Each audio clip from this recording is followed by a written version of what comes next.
Najväčšie monštrum v tomto príbehu možno nie je to, ktoré čakáš.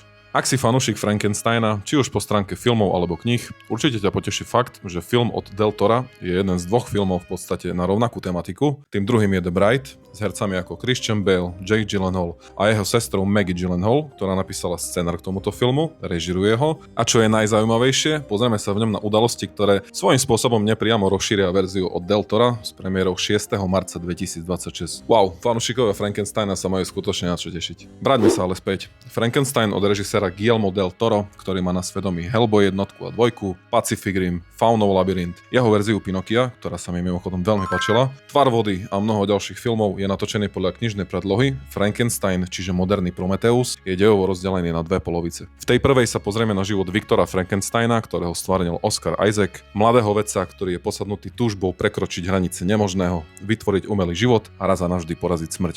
Viktor je postava s neľahkou minulosťou, neľudským egom a prehnaným narcisizmom, ktorý je ochotný urobiť čokoľvek, aby priviedol svoj výtvor k životu. A keď sa mu to podarí, Viktor sa stáva nestabilným, odmieta existenciu jeho majstrovského diela a utápa sa vo vlastných chybách, kde zisťujeme, že skutočným monštrom v tomto príbehu nie je tak celkom jeho výtvor. A tu sa dostávame do druhej polovice filmu, kde sa dej preklapa práve na jeho výtvor, a to je presne tá vec, ktorá sa mi na filme páčila a zároveň prekvapila asi najviac. Toto stvorenie je inteligentné, osamelé, plné emócií a v podstate nechcené dieťa, ktoré chce byť súčasťou tohto sveta, no od samého začiatku čeli odmietaniu a nútenej izolácii od jeho tvorcu. Práve jeho pohľad na svet je tým faktorom, ktorý ma na tomto filme bavil najviac, a Jacob Elordi, ktorý stvárnil Frankensteinové monštrum, sa u mňa nielen po tomto filme zaraďuje na zoznam hercov, ktorých filmy a seriály budem sledovať najmä kvôli ním, spoločne s Miou Goth, ktorá stvárnila postavu Elizabeth. Tento film však nie je pre každého.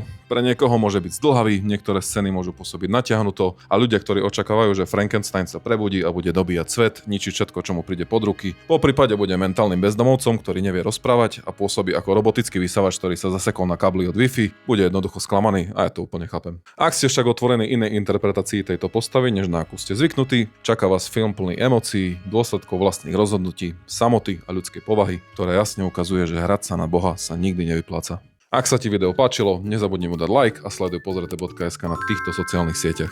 Ahojte a prajem pekný zvyšok dňa.